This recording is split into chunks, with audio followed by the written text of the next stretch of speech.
السلام علیکم ورحمۃ اللہ وبرکاتہ۔ ہلو دوستو، آج میں لایا ہوں آپ لوگ کے سامنے 10 کلاس کا اردو حمد۔ حمد کے لغوی معنی ہوتا ہے خدا کے تعریف کے۔ اردو شاعری میں دوسری اصناف کی طرح حمد بھی ایک مقبول صنف ہے نا؟ اردو شاعری میں حمد بھی ایک مقبول صنف ہے۔ مقبول مطلب خاص صنف ہے، جس میں خدائے رب العزت کی صفات بیان کی جاتی ہے۔ اردو کے تمام شاعروں نے اس صنف میں طبع آزمائی کی ہے۔ اردو کا شاید ہی کوئی ایسا شاعر ہوگا جس نے حمد نہ کہی ہو۔ کوئی بھی کلام ہو، اس کی شروعات حمد کے ساتھ ہی کی جاتی ہے، چونکہ خدا کے نام سے کسی کام کا آغاز کرنا متبرک سمجھا جاتا ہے۔ سمجھ میں آ رہا ہے نا؟ اسی لیے بلا تفریق مذہب و ملت اردو کے تقریباً ہر بڑے اور چھوٹے شاعر نے حمد میں خامہ فرسائی کی ہے اور اپنے قدرت سخن کا مظاہرہ کیا ہے۔ خدا خالق کائنات ہے، وہ قادر مطلق ہے، اس کی ذات یگانہ اور یکتا ہے، اور اس کا کوئی شریک نہیں۔ چنانچہ حمد کے اشعار میں صرف اسی ذات واحد کی صفات کو بیان کیا جاتا ہے، چونکہ خدا کی صفات کی کوئی حد نہیں، بلکہ وہ بحر بے کرراہ ہے۔ اس لیے شاعر کے لیے بہرحال اس بات کی کافی گنجائش رہتی ہے کہ وہ جس قدر چاہے خدا کی بے شمار صفتوں کو بیان کرے، اور دراصل یہی اس صنف کی خاص خوبی ہے۔ بات سمجھ میں آ گیا؟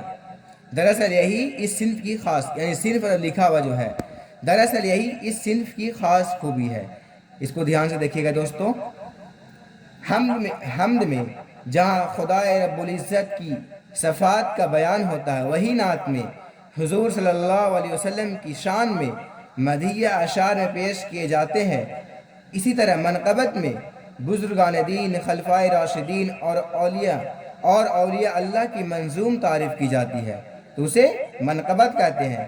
اب بولے قصیدہ، تو قصیدہ میں کسی بھی شخص کے اوصاف حمیدہ نظم کیے جاتے ہیں، کسی کی تعریف کی جاتے ہیں، کسی شخص کا اوصاف بیان کی جائے، اسے قصیدہ کہتے ہیں۔ بات سمجھ میں آ گیا؟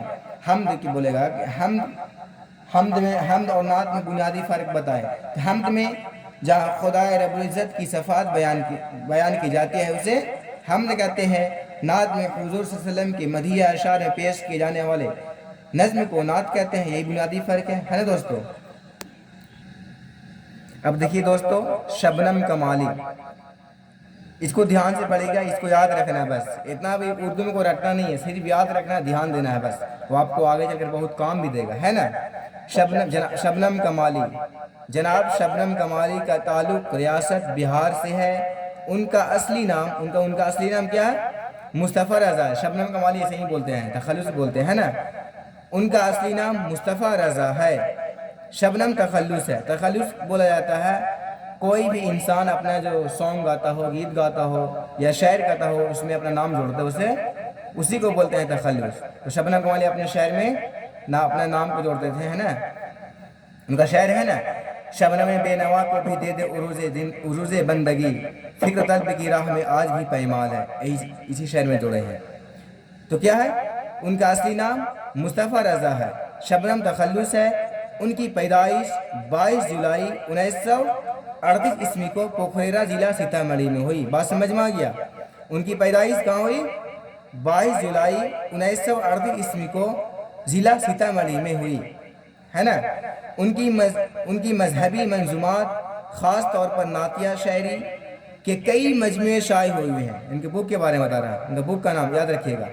ان میں انوار عقیدت، ریاض عقیدت، ضیاء عقیدت، فردوس عقیدت اور صحبائے عقیدت مشہور ہے۔ اس بک کا نام، ان کا مضمون کا نام ہے نا؟